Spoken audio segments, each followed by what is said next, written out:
ಎಲ್ಲ 8ನೇ ತರಗತಿಯ ವಿದ್ಯಾರ್ಥಿಗಳಿಗೆ ಮತ್ತೊಮ್ಮೆ ಆನ್ಲೈನ್ ತರಗತಿಗೆ ಆದರದ ಸ್ವಾಗತ. ಮಕ್ಕಳೇ, ನಾವು ಕಳೆದ ತರಗತಿಗಳಲ್ಲಿ ಪದ್ಯಗಳನ್ನು ಅಭ್ಯಾಸ ಮಾಡಿದ್ದೀವಿ. ಹಾಗೆಯೇ ಸಂಕಲನಾತ್ಮಕ ಮೌಲ್ಯಮಾಪನ ಒಂದನ್ನು ಸಂಪೂರ್ಣವಾಗಿ ಯಶಸ್ವಿಯಾಗಿ ಪೂರ್ಣಗೊಳಿಸಿದ್ದೀವಿ. ಮುಂದಿನ ಸಂಕಲನಾತ್ಮಕ ಮೌಲ್ಯಮಾಪನ 2ರತ್ತ ನಾವು ಸಾಗಬೇಕಾಗಿದೆ, ನಮ್ಮ ಸಿದ್ಧತೆಯನ್ನ ಮಾಡಿಕೊಳ್ಳಬೇಕಾಗಿದೆ. ಹಾಗಾಗಿ ಈ ದಿನದಿಂದ ನಾವು ತರಗತಿಗಳನ್ನು ಪ್ರಾರಂಭ ಮಾಡೋಣ. ಮೊದಲಿಗೆ ಈ ದಿನದ ತರಗತಿಯಲ್ಲಿ ನಾವು ಪದ್ಯಪಾಠ 6 ಮಳೆ ಬರಲಿ ಎನ್ನುವ ಒಂದು ಪದ್ಯವನ್ನ ಪ್ರಾರಂಭ ಮಾಡೋಣ. ಮಕ್ಕಳೇ, ಮಳೆ ಏನು? ಮಳೆ ರೈನ್ ಅಂತ ನಮಗೆ ಗೊತ್ತಿದೆ. ಆ ಮಳೆ ನಮ್ಮ ಜೀವನದಲ್ಲಿ ಅತಿ ಮುಖ್ಯವಾಗಿ ಬೇಕಾಗಿರುವಂತಹ ಅತಿ ಅವಶ್ಯಕವಾದಂತಹ ಅಂಶಗಳಲ್ಲಿ ಒಂದಾಗಿದೆ. ಈ ಭೂಮಿ ಮೇಲೆ ಎಲ್ಲಾ ಜೀವರಾಶಿಗಳು ಸಹ ಉಳಿಯಬೇಕಾದ್ರೆ ಅತ್ಯಮೂಲ್ಯವಾಗಿ ಬೇಕಾಗಿರುವಂತಹ ವಸ್ತುಗಳಲ್ಲಿ ಮಳೆಯೂ ಸಹ ಒಂದಾಗಿದೆ. ಮಳೆ ಬಂದ್ರೇನೆ ಈ ಭೂಮಿ ಮೇಲೆ ಹಚ್ಚ ಹಸಿರಿನಿಂದ ಕೂಡಿದಂತಹ ಪರಿಸರ, ಎನ್ವಿರಾನ್ಮೆಂಟ್ ಚೆನ್ನಾಗಿದ್ರೆ ಎಲ್ಲ ಜೀವರಾಶಿಗಳು ಸಹ ಚೆನ್ನಾಗಿರ್ತವೆ. ಮಳೆಯಿಂದ ಬೆಳೆಯಿಂದ ನಾವು. ಮಳೆ ಇಲ್ಲ ಅಂದ್ರೆ ಮರ ಗಿಡಗಳಿಲ್ಲ, ಬೆಳೆ ಇಲ್ಲ, ಆಗ ನಾವು ತಿನ್ನೋದಕ್ಕೆ ನಮ್ಗೇನು ಸಿಗೋದಿಲ್ಲ, ನಾವು ಜೀವನ ಮಾಡೋದಕ್ಕೂ ಸಹ ಸಾಧ್ಯ ಆಗೋದಿಲ್ಲ.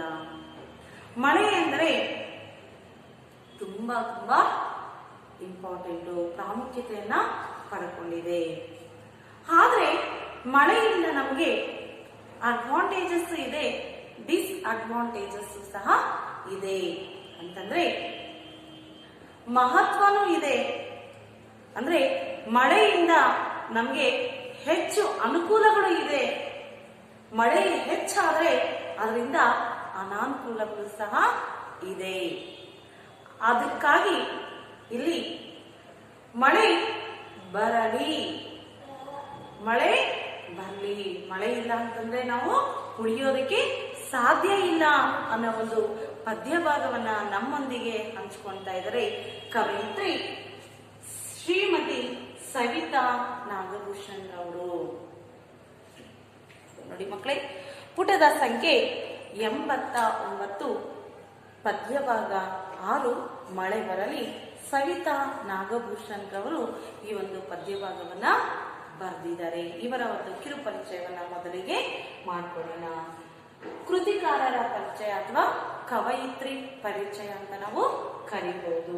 ಶ್ರೀಮತಿ ಸವಿತಾ ನಾಗಭೂಷಣ್ ರವರು ಈ ಒಂದು ಪದ್ಯಭಾಗವನ್ನ ಬರೆದಿದ್ದಾರೆ. ಕಾಲ ಅಥವಾ ಜನನ, ಅವರ ಒಂದು ಯಾವ ಒಂದು ಕಾಲ, ಯಾವ ಒಂದು ಇಯರ್ ಅಲ್ಲಿ, ಯಾವ ಒಂದು ಇಸ್ವಿಯಲ್ಲಿ ಅವರು ಜನಿಸಿದರು ಅಂದ್ರೆ 1961ರಲ್ಲಿ ಇವರು ಜನಿಸಿದ್ದಾರೆ. ಯಾವ ಒಂದು ಪ್ಲೇಸ್ ಅಲ್ಲಿ? ಚಿಕ್ಕಮಗಳೂರು ಅನ್ನೋ ಒಂದು ಪ್ಲೇಸ್ ಅಲ್ಲಿ. ಚಿಕ್ಕಮಗಳೂರು ಅಂದ ತಕ್ಷಣ ನಮಗೆ ನೆನಪು ಬರೋದು ದಟ್ಟವಾದ ಕಾಡುಗಳು, ಸದಾ ಮಳೆಯಾಗುವಂತಹ ಪ್ರದೇಶ ಯಾವುದಪ್ಪ ನಮ್ಮ ಕರ್ನಾಟಕದಲ್ಲಿ ಅಂತಂದ್ರೆ ಚಿಕ್ಕಮಗಳೂರು. ಈ ಚಿಕ್ಕಮಗಳೂರಿನಲ್ಲಿ ಹುಟ್ಟಿರುವಂತಹ ಸವಿತಾ ನಾಗಭೂಷಣ್ ರವರಿಗೆ ಮಳೆಯ ಒಂದು ಆಗು ಹೋಗುಗಳ ಬಗ್ಗೆ ಚೆನ್ನಾಗಿ ಗೊತ್ತಿರುತ್ತೆ. ಹಾಗಾಗಿ ಈ ಪದ್ಯವನ್ನ ಬರೆದಿದ್ದಾರೆ. ಕೃತಿಗಳು, ಅವರು ಬರೆದಂತಹ ಪುಸ್ತಕಗಳು ಯಾವಪ್ಪ ಅಂತಂದ್ರೆ ಚಂದ್ರನನ್ನು ಕರೆಯಿರಿ ಭೂಮಿಗೆ, ಹೊಳೆ ಮಗಳು, ಆಕಾಶ ಮಲ್ಲಿಗೆ, ಜಾತ್ರೆಯಲ್ಲಿ ಶಿವ ಇವು ಮುಂತಾದ ಕೃತಿಗಳನ್ನು ಅವರು ಬರೆದಿದ್ದಾರೆ.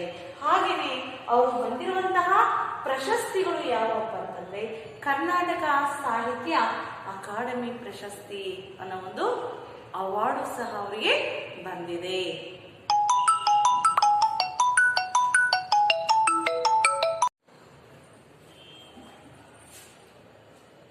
ಎಲ್ಲ 8ನೇ ತರಗತಿಯ ವಿದ್ಯಾರ್ಥಿಗಳಿಗೆ ಮತ್ತೊಮ್ಮೆ ಆನ್ಲೈನ್ ತರಗತಿಗೆ ಆದರದ ಸ್ವಾಗತ. ಮಕ್ಕಳೇ, ನಾವು ಕಳೆದ ತರಗತಿಗಳಲ್ಲಿ ಪದ್ಯಗಳನ್ನು ಅಭ್ಯಾಸ ಮಾಡಿದ್ದೀವಿ. ಹಾಗೆಯೇ ಸಂಕಲನಾತ್ಮಕ ಮೌಲ್ಯಮಾಪನ ಒಂದನ್ನು ಸಂಪೂರ್ಣವಾಗಿ ಯಶಸ್ವಿಯಾಗಿ ಪೂರ್ಣಗೊಳಿಸಿದ್ದೀವಿ. ಮುಂದಿನ ಸಂಕಲನಾತ್ಮಕ ಮೌಲ್ಯಮಾಪನ 2ರತ್ತ ನಾವು ಸಾಗಬೇಕಾಗಿದೆ, ನಮ್ಮ ಸಿದ್ಧತೆಯನ್ನು ಮಾಡಿಕೊಳ್ಳಬೇಕಾಗಿದೆ. ಹಾಗಾಗಿ ಈ ದಿನದಿಂದ ನಾವು ತರಗತಿಗಳನ್ನು ಪ್ರಾರಂಭ ಮಾಡೋಣ. ಮೊದಲಿಗೆ ಈ ದಿನದ ತರಗತಿಯಲ್ಲಿ ನಾವು ಪದ್ಯಪಾಠ 6 ಮಳೆ ಬರಲಿ ಎನ್ನುವ ಒಂದು ಪದ್ಯವನ್ನ ಪ್ರಾರಂಭ ಮಾಡೋಣ. ಮಕ್ಕಳೇ, ಮಳೆ ಏನು? ಮಳೆ ರೈನ್ ಅಂತ ನಮಗೆ ಗೊತ್ತಿದೆ. ಆ ಮಳೆ ನಮ್ಮ ಜೀವನದಲ್ಲಿ ಅತಿ ಮುಖ್ಯವಾಗಿ ಬೇಕಾಗಿರುವಂತಹ ಅತಿ ಅವಶ್ಯಕವಾದಂತಹ ಅಂಶಗಳಲ್ಲಿ ಒಂದಾಗಿದೆ. ಈ ಭೂಮಿ ಮೇಲೆ ಎಲ್ಲಾ ಜೀವರಾಶಿಗಳು ಸಹ ಉಳಿಯಬೇಕಾದ್ರೆ ಅತ್ಯಮೂಲ್ಯವಾಗಿ ಬೇಕಾಗಿರುವಂತಹ ವಸ್ತುಗಳಲ್ಲಿ ಮಳೆಯೂ ಸಹ ಒಂದಾಗಿದೆ. ಮಳೆ ಬಂದ್ರೇನೆ ಈ ಭೂಮಿ ಮೇಲೆ ಹಚ್ಚ ಹಸಿರಿನಿಂದ ಕೂಡಿದಂತಹ ಪರಿಸರ, ಎನ್ವಿರಾನ್ಮೆಂಟ್ ಚೆನ್ನಾಗಿದ್ರೆ ಎಲ್ಲ ಜೀವರಾಶಿಗಳು ಸಹ ಚೆನ್ನಾಗಿರ್ತವೆ. ಮಳೆಯಿಂದ ಬೆಳೆಯಿಂದ ನಾವು. ಮಳೆ ಇಲ್ಲ ಅಂದ್ರೆ ಮರ ಗಿಡಗಳಿಲ್ಲ, ಬೆಳೆ ಇಲ್ಲ, ಆಗ ನಾವು ತಿನ್ನೋದಕ್ಕೆ ನಮ್ಗೇನು ಸಿಗೋದಿಲ್ಲ, ನಾವು ಜೀವನ ಮಾಡೋದಕ್ಕೂ ಸಹ ಸಾಧ್ಯ ಆಗೋದಿಲ್ಲ. ಮಳೆ ಅಂದರೆ ತುಂಬಾ ತುಂಬಾ ಇಂಪಾರ್ಟೆಂಟು, ಪ್ರಾಮುಖ್ಯತೆಯನ್ನ ಪಡ್ಕೊಂಡಿದೆ. ಆದ್ರೆ ಮಳೆಯಿಂದ ನಮಗೆ ಅಡ್ವಾಂಟೇಜಸ್ ಇದೆ, ಡಿಸ್ಅಡ್ವಾಂಟೇಜಸ್ ಸಹ ಇದೆ. ಅಂತಂದ್ರೆ ಮಹತ್ವನೂ ಇದೆ. ಅಂದ್ರೆ ಮಳೆಯಿಂದ ನಮಗೆ ಹೆಚ್ಚು ಅನುಕೂಲಗಳು ಇದೆ. ಮಳೆ ಹೆಚ್ಚಾದ್ರೆ ಅದರಿಂದ ಅನಾನುಕೂಲಗಳು ಸಹ ಇದೆ. ಅದಕ್ಕಾಗಿ ಇಲ್ಲಿ ಮಳೆ ಬರಲಿ, ಮಳೆ ಇಲ್ಲ ಅಂತಂದ್ರೆ ನಾವು ಉಳಿಯೋದಕ್ಕೆ ಸಾಧ್ಯ ಇಲ್ಲ ಅನ್ನೋ ಒಂದು ಪದ್ಯ ಭಾಗವನ್ನ ನಮ್ಮೊಂದಿಗೆ ಹಂಚ್ಕೊಳ್ತಾ ಇದ್ದಾರೆ ಕವಯಿತ್ರಿ ಶ್ರೀಮತಿ ಸವಿತಾ ನಾಗಭೂಷಣ್ ಅವರು. ನೋಡಿ ಮಕ್ಕಳೇ, ಪುಟದ ಸಂಖ್ಯೆ 89, ಪದ್ಯಭಾಗ 6 ಮಳೆ ಬರಲಿ. ಸವಿತಾ ನಾಗಭೂಷಣ್ ರವರು ಈ ಒಂದು ಪದ್ಯಭಾಗವನ್ನ ಬರೆದಿದ್ದಾರೆ. ಇವರ ಒಂದು ಕಿರು ಪರಿಚಯವನ್ನ ಮೊದಲಿಗೆ ಮಾಡಿಕೊಳ್ಳೋಣ. ಕೃತಿಕಾರರ ಪರಿಚಯ ಅಥವಾ ಕವಯಿತ್ರಿ ಪರಿಚಯ ಅಂತ ನಾವು ಕರೀಬಹುದು. ಶ್ರೀಮತಿ ಸವಿತಾ ನಾಗಭೂಷಣ್ ರವರು ಈ ಒಂದು ಪದ್ಯಭಾಗವನ್ನ ಬರೆದಿದ್ದಾರೆ.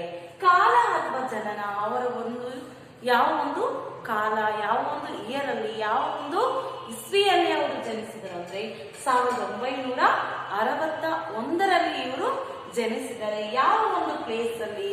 ಚಿಕ್ಕಮಗಳೂರು ಅನ್ನೋ ಒಂದು ಪ್ಲೇಸ್ ಅಲ್ಲಿ. ಚಿಕ್ಕಮಗಳೂರು ಅಂದ ತಕ್ಷಣ ನಮಗೆ ನೆನಪು ಬರೋದು ದಟ್ಟವಾದ ಕಾಡುಗಳು, ಸದಾ ಮಳೆಯಾಗುವಂತಹ ಪ್ರದೇಶ ಯಾವುದಪ್ಪ ನಮ್ಮ ಕರ್ನಾಟಕದಲ್ಲಿ ಅಂತಂದ್ರೆ ಚಿಕ್ಕಮಗಳೂರು. ಈ ಚಿಕ್ಕಮಗಳೂರಿನಲ್ಲಿ ಹುಟ್ಟಿರುವಂತಹ ಸವಿತಾ ನಾಗಭೂಷಣ್ ರವರಿಗೆ ಮಳೆಯ ಒಂದು ಆಗು ಹೋಗುಗಳ ಬಗ್ಗೆ ಚೆನ್ನಾಗಿ ಗೊತ್ತಿರುತ್ತೆ. ಹಾಗಾಗಿ ಈ ಪದ್ಯವನ್ನ ಬರೆದಿದ್ದಾರೆ. ಕೃತಿಗಳು, ಅವರು ಬರೆದಂತಹ ಪುಸ್ತಕಗಳು ಯಾವಪ್ಪ ಅಂತಂದ್ರೆ ಚಂದ್ರನನ್ನು ಕರೆಯಿರಿ ಭೂಮಿಗೆ, ಹೊಳೆ ಮಗಳು, ಆಕಾಶ ಮಲ್ಲಿಗೆ, ಜಾತ್ರೆಯಲ್ಲಿ ಶಿವ ಇವು ಮುಂತಾದ ಕೃತಿಗಳನ್ನು ಅವರು ಬರೆದಿದ್ದಾರೆ. ಹಾಗೆಯೇ ಅವರು ಬಂದಿರುವಂತಹ ಪ್ರಶಸ್ತಿಗಳು ಯಾವಪ್ಪ ಅಂತಂದ್ರೆ ಕರ್ನಾಟಕ ಸಾಹಿತ್ಯ ಅಕಾಡೆಮಿ ಪ್ರಶಸ್ತಿ ಅನ್ನೋ ಒಂದು ಅವಾರ್ಡು ಸಹ ಅವರಿಗೆ ಬಂದಿದೆ. ಪದ್ಯಭಾಗವನ್ನ ಓದೋದನ್ನ ಕಲಿಯೋಣ. ಪದ್ಯ 6 ಮಳೆ ಬರಲಿ. ಸವಿತಾ ನಾಗಭೂಷಣ. ಮಳೆ ಬರಲಿ, ಆದರೆ ಹಸಿರು ಹೊಲ ಗದ್ದೆಗಳನ್ನು, ರೈತರ ಸುಖ ನಿದ್ದೆಗಳನ್ನು ಕಸಿದುಕೊಳ್ಳದಿರಲಿ. ಮಳೆ ಬರಲಿ, ಆದರೆ ಹುಲ್ಲಿನ ಛಾವಣಿಗಳನ್ನು ಮಣ್ಣಿನ ಗೋಡೆಗಳನ್ನು ಕೆಡವಿ ಹಾಕದಿರಲಿ. ಮಳೆ ಬರಲಿ, ಇರಲೊಂದು ಪುಟ್ಟ ಮನೆ, ಹೊದೆಯಲು ಬೆಚ್ಚನೆಯ ಕಂಬಳಿ ಎಲ್ಲರಿಗೂ ಸಿಗಲಿ. ನೊಂದ ಬಯಲುಗಳಿಗೆ, ಬೆಂದ ಬೆಟ್ಟಗಳಿಗೆ, ಬಾಯಾರಿದ ಕೆರೆ ಬಾವಿ ಹಳ್ಳ ಕೊಳ್ಳಗಳಿಗೆ ಬರಲಿ ಮಳೆ ಬರಲಿ. ಧೋ ಎಂದು ಸುರಿದು ಹೊರಟು ನಿಂತಾಗ ನೆಲಮುಗಿಲು ನಗಲಿ 7 ಬಣ್ಣಗಳಲ್ಲಿ. ಇಲ್ಲಿ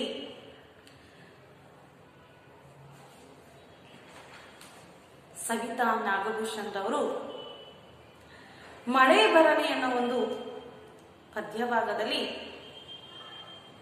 ಮಳೆಯಿಂದ ಆಗುವಂತಹ ಅನಾಹುತಗಳನ್ನ, ಅಂದ್ರೆ ಮಳೆ ಹೆಚ್ಚಾಗಿ ಬಿದ್ದಾಗ ಅದರಿಂದ ಆಗುವಂತಹ ಅನಾಹುತಗಳನ್ನ ತಮ್ಮ ಜೀವನದಲ್ಲಿ ಅನುಭವಿಸಿದಂತಹ ಸವಿತಾ ನಾಗಭೂಷಣ್ ರವರು ಮಳೆ ಬರಬೇಕು, ಆದ್ರೆ ಎಷ್ಟು ಬೇಕೋ ಅಷ್ಟು ಬಂದ್ರೆ ಚಂದ.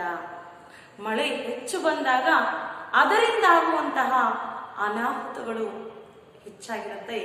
ಅದರಿಂದ ಎಲ್ಲರಿಗೂ ಸಹ ತೊಂದರೆ ಆಗುತ್ತೆ. ಆ ತೊಂದರೆಯನ್ನ ಸುಂದರವಾಗಿ ನಮ್ಮ ಮುಂದೆ ಬಿಡಿಸಿಡ್ತಾ ಇದ್ದಾರೆ. ಯಾವ ರೀತಿ? ಮಳೆ ಸಕಲ ಜೀವರಾಶಿಗಳಿಗೆ ಮೂಲಾಧಾರ. ಅಂದ್ರೆ ಈ ಪ್ರಪಂಚದಲ್ಲಿರುವಂತಹ ಪ್ರತಿಯೊಂದು ಜೀವರಾಶಿಗಳಿಗೂ ಸಹ ಮಳೆ ಬೇಕೇ ಬೇಕು, ಮೂಲಾಧಾರ. ಮಳೆ ಇಲ್ಲ ಅಂದ್ರೆ ನಾವು ಜೀವನ ಮಾಡೋದಕ್ಕೆ ಸಾಧ್ಯ ಇಲ್ಲ. ಹಾಗೆಯೇ ಇಂದು ಪ್ರಕೃತಿಯಲ್ಲಿ ನಾನಾ ವೈಪರೀತ್ಯಗಳು ಉಂಟಾಗುತ್ತಿವೆ. ಆದ್ರೆ ಇಂದು ಈಗ ಪ್ರೆಸೆಂಟ್ ಏನಪ್ಪಾ ಆಗ್ತಾ ಇದೆ ಅಂತಂದ್ರೆ, ಈ ಒಂದು ಪ್ರಕೃತಿಯಲ್ಲಿ ಎನ್ವಿರಾನ್ಮೆಂಟ್ ಅಲ್ಲಿ ಸೋ ಮೆನಿ ಚೇಂಜಸ್ ಆಗ್ತಾ ಇದೆ. ಮಳೆಗಾಲದಲ್ಲಿ ಮಳೆ ಬರೋದಿಲ್ಲ, ಬೇಸಿಗೆ ಕಾಲದಲ್ಲಿ ಮಳೆ ಬರೋದು, ಮಳೆಗಾಲದಲ್ಲಿ ಚಳಿಗಾಲ ಬರೋದು, ಈ ತರ ಸೀಸನ್ಸ್ ಕರೆಕ್ಟ್ ಆಗಿ ನಡೀತಾ ಇಲ್ಲ. ಹೇಗಂದ್ರೆ ಹಾಗೆ ಏನಪ್ಪಾ ಆಗ್ತಾ ಇದೆ ಅಂತಂದ್ರೆ ಚೇಂಜಸ್ ಆಗ್ತಾ ಇದೆ. ವೈಪರೀತ್ಯಗಳು ಅಂತಂದ್ರೆ ಚೇಂಜಸ್ ಆಗ್ತಾ ಇದೆ. ಯಾವ ಮಳೆಗಾಲದಲ್ಲಿ ಮಳೆ ಬರಬೇಕು, ಚಳಿಗಾಲದಲ್ಲಿ ಚಳಿ ಇರಬೇಕು, ಹಾಗೆಯೇ ಬೇಸಿಗೆ ಕಾಲದಲ್ಲಿ ಬಿಸಿ ಇರಬೇಕು. ಆದ್ರೆ ಇವಾಗ ಕಾಲಗಳು ಬದಲಾಗ್ತಾ ಇದ್ರು ಸಹ ಯಾವಾಗ ಮಳೆ ಬರುತ್ತೋ, ಯಾವಾಗ ಚಳಿ ಬರುತ್ತೋ, ಯಾವಾಗ ಬಿಸಿಲು ಬರುತ್ತೋ ಅನ್ನೋದು ಊಹೆ ಮಾಡೋದು ಸಹ ಕಷ್ಟ ಆಗೋಗ್ಬಿಟ್ಟಿದೆ. ಯಾಕಪ್ಪ ಅಂತಂದ್ರೆ ನಮ್ಮ ಎನ್ವಿರಾನ್ಮೆಂಟ್ ಅಲ್ಲಿ ಆಗ್ತಾ ಇರುವಂತಹ ಇಂಬ್ಯಾಲೆನ್ಸ್ ಇಂದ, ಚೇಂಜಸ್ ಇಂದ ಈ ತರ ಬದಲಾವಣೆಗಳಾಗ್ತಾ ಇದೆ. ಅವುಗಳಲ್ಲಿ ಅತಿವೃಷ್ಟಿ ಮತ್ತು ಅನಾವೃಷ್ಟಿಗಳು ಮುಖ್ಯವಾಗಿವೆ. ಈ ಒಂದು ಚೇಂಜಸ್ ಇಂದ ಏನಪ್ಪ ಆಗುತ್ತೆ? ಅತಿವೃಷ್ಟಿ ಮತ್ತು ಅನಾವೃಷ್ಟಿ. ಅತಿವೃಷ್ಟಿ ಅಂತಂದ್ರೆ ಏನಪ್ಪಾ? ಇಲ್ಲಿ ಹೆಚ್ಚು ಮಳೆ ಬರೋದು. ಹೆಚ್ಚು ಮಳೆ ಬರೋದ್ರಿಂದ ಏನಾಗುತ್ತೆ? ಅತಿವೃಷ್ಟಿ ಆಗುತ್ತೆ. ಅತಿವೃಷ್ಟಿ, ಅನಾವೃಷ್ಟಿ. ಮಳೆ ಬರದೇ ಇದ್ರೇನು ತೊಂದರೆನೆ, ಮಳೆ ಬಂದ್ರೂ ತೊಂದರೆ ಆಗೋಗ್ಬಿಟ್ಟಿದೆ. ಅತಿವೃಷ್ಟಿನೂ ಆಗತ್ತೆ, ಅನಾವೃಷ್ಟಿನೂ ಆಗತ್ತೆ. ಹೀಗೆ ಏನಪ್ಪ ಹೇಳ್ತಾ ಇದ್ದಾರೆ ಅಂತಂದ್ರೆ, ರೈತರು ಬದುಕು ಸಂಕಷ್ಟಕ್ಕೆ ಒಳಗಾಗುತ್ತದೆ. ಈ ಮಳೆಯಿಂದ ಅನುಕೂಲನೂ ಇದೆ, ಅನಾನುಕೂಲನೂ ಇದೆ. ಇದರಿಂದ ರೈತರಿಗೆ, ಫಾರ್ಮರ್ಸ್ಗೆ ತುಂಬಾ ಕಷ್ಟ ಆಗ್ತಾ ಇದೆ. ಯಾಕೆ? ಮಳೆ ಬಂದಿಲ್ಲ ಅಂತಂದ್ರೂ ಫಾರ್ಮಿಂಗ್ ಮಾಡಕ್ಕಾಗಲ್ಲ. ಮಳೆ ಜಾಸ್ತಿ ಬಂದ್ರೂ ಸಹ ಮಾಡಿರುವಂತಹ ಫಾರ್ಮಿಂಗ್ ಏನಾಗುತ್ತೆ? ವೇಸ್ಟ್ ಆಗುತ್ತೆ. ಅಲ್ಲಿಗೆ ಅತಿವೃಷ್ಟಿ, ಅನಾವೃಷ್ಟಿ, ಅನುಕೂಲ, ಅನಾನುಕೂಲ ಎರಡರಿಂದಲೂ ಸಹ ರೈತರಿಗೆ, ಫಾರ್ಮರ್ಸ್ಗೆ ತುಂಬಾ ಕಷ್ಟ ಆಗ್ತಾ ಇದೆ. ಯಾಕಪ್ಪ ಅಂತಂದ್ರೆ ನಾವು ಎಲ್ಲರೂ ಸಹ ಸುಖವಾಗಿ ಜೀವನ ಮಾಡಬೇಕು, ನಮಗೆ 3 ಹೊತ್ತು ಊಟ ಸಿಗ್ಬೇಕು ಅಂತಂದ್ರೆ ಯಾರಿಂದ? ರೈತರಿಂದ. ರೈತರೇ ಕಷ್ಟಕ್ಕೆ ಒಳಗಾದ್ರೆ ನಮ್ಗೆ ಊಟ ಕೊಡೋರು ಯಾರು ಇಲ್ಲ. ಮಳೆಯು ಸಕಾಲಕ್ಕೆ ಹಿತವಾಗಿ ಬಂದು ಕೆರೆ, ಕಟ್ಟೆ, ಬಾವಿಗಳು ತುಂಬಿದರೆ ರೈತರ ಬದುಕು ಹಸನಾಗುತ್ತದೆ. ರೈತರ ಬದುಕು ಯಾವಾಗ ಸುಖವಾಗಿರುತ್ತೆ ಅಂತಂದ್ರೆ ಟೈಮ್ ಸರಿಯಾಗಿ ಮಳೆ ಬಂದಾಗ. ಕೆರೆ ಕಟ್ಟೆಗಳು, ಪಾಂಡ್ಸು, ಡ್ಯಾಮ್ಸು ಎಲ್ಲ ತುಂಬಿದಾಗ ಆ ತುಂಬಿರುವಂತಹ ನೀರನ್ನ ಯೂಸ್ ಮಾಡಿಕೊಂಡು ರೈತರೆಲ್ಲ ಫಾರ್ಮಿಂಗ್ ಮಾಡ್ತಾರೆ, ಖುಷಿಯಾಗಿ ಇರ್ತಾರೆ. ಆದ್ರೆ ಮಳೆ ಬಂದಿಲ್ಲ ಅಂತಂದ್ರೆ ವೇಟ್ ಮಾಡ್ತಾ ಇರ್ತಾರೆ. ಆಕಾಶದ ಕಡೆ ರೈತರು ನೋಡ್ತಾ ಇರ್ತಾರೆ, ಓ ಮಳೆರಾಯ ಮಳೆ ಬರ್ಲಿನಪ್ಪ, ನಮ್ಗೆ ಬೆಳೆ ಕೊಡು ಅಂತ ಹೇಳ್ಬಿಟ್ಟು ಮಳೆಯನ್ನ ರಿಕ್ವೆಸ್ಟ್ ಮಾಡ್ತಾ ಇರ್ತಾರೆ. ಮಳೆ ರಾಯನನ್ನ ರಿಕ್ವೆಸ್ಟ್ ಮಾಡ್ತಾ ಇರ್ತಾರೆ. ಏನಕ್ಕೆ? ಮಳೆ ಬರೋದಕ್ಕೆ. ಜಾಸ್ತಿ ಮಳೆ ಬಿದ್ದೋಗ್ಬಿಟ್ರೆ ಆವಾಗೂ ಸಹ ಯಾಕಾದ್ರೂ ಇಷ್ಟು ಮಳೆ ಬಂತೋ, ಒಂದ್ ಸ್ವಲ್ಪ ಬಂದಿದ್ದಿದ್ರೆ ಅವಶ್ಯಕತೆಗೆ ಎಷ್ಟು ಬೇಕೋ ಅಷ್ಟು ಬಂದ್ರೆ ತೊಂದ್ರೆ ಇಲ್ವಲ್ಲ ಅಂತ ಅವರು ಅಂದ್ಕೊಂತಾರೆ. ಹೀಗಾಗಿ ಮಳೆ ಬರಲಿ, ಮಳೆ ಬರಲಿ, ನಮ್ಮ ಕಷ್ಟಗಳನ್ನು ದೂರ ಮಾಡಿ ಸುಖ ಸಂತೋಷಗಳನ್ನು ಹೆಚ್ಚಿಸಲಿ ಎಂದು ಕವಯಿತ್ರಿ ನಮ್ರತೆಯಿಂದ ಪ್ರಾರ್ಥಿಸಿದ್ದಾರೆ. ಮಳೆ ಬರಲಿ, ಆದರೆ ಎಷ್ಟು ಬೇಕೋ ಅಷ್ಟು ಮಳೆ ಬಂದ್ರೆ ನಮ್ಮ ರೈತರು, ನಮ್ಮ ಸುತ್ತಮುತ್ತಲಿನ ಜನರು ತುಂಬಾ ಖುಷಿಯಾಗಿರ್ತಾರೆ. ಆ ಖುಷಿಯಿಂದ ಫಾರ್ಮಿಂಗ್ ಮಾಡ್ತಾರೆ, ನಮ್ಗೆ ಹೊಟ್ಟೆ ತುಂಬಾ ಊಟ ಕೊಡ್ತಾರೆ. ಈ ಒಂದು ಮಳೆ ಎಷ್ಟು ಬೇಕೋ ಅಷ್ಟು ಬರ್ಲಿ ಅಂತ ಯಾರು ಶ್ರೀಮತಿ ಸವಿತಾ ನಾಗಭೂಷಣ್ ರವರು ಪ್ರಾರ್ಥನೆ ಮಾಡ್ತಾ ಇದ್ದಾರೆ, ದೇವರಲ್ಲಿ ರಿಕ್ವೆಸ್ಟ್ ಮಾಡ್ತಾ ಇದ್ದಾರೆ. ಮಕ್ಕಳೇ, ಮುಂದಿನ ಒಂದು ಪಾಠದ ಸಾರಾಂಶವನ್ನ, ಪದ್ಯದ ಸಾರಾಂಶವನ್ನ ಸಂಪೂರ್ಣವಾಗಿ ನಂತರದ ತರಗತಿಯಲ್ಲಿ ನೀಡುತ್ತೇನೆ. ಇಷ್ಟನ್ನ ನೀವು ಅಭ್ಯಾಸ ಮಾಡಬೇಕು. ಮುಂದಿನ ತರಗತಿಯಲ್ಲಿ ಭೇಟಿಯಾಗೋಣ. ಧನ್ಯವಾದಗಳು.